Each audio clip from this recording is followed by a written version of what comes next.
We're at Grist Mill Park, which is just down the road from Mount Vernon Estate, and we have this event, the second time we've done it. It has brought in more than 1,000 people the last time we held it, and we have more than 400 dogs that are part of it. We have veterinarians, we've got vendors, we've got Moose, the internet sensation.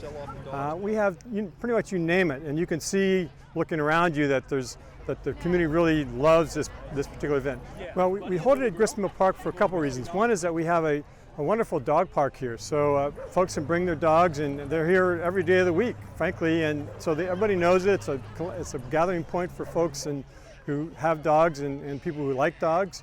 It also has great parking.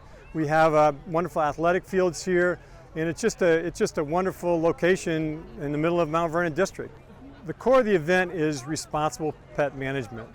Why is that important? Because we all deeply care for animals, and we want to make sure that they're taken care of, as well as we want to make sure that people that are responsible for them know the basics. There's folks here that can talk about animal health, as well as things you can do to make sure your animal stays healthy and really optimizes their life, much as you'd want any other person to be learning and optimizing their life. It's Sunday afternoon. Get out, do something different, and that's what we're all about.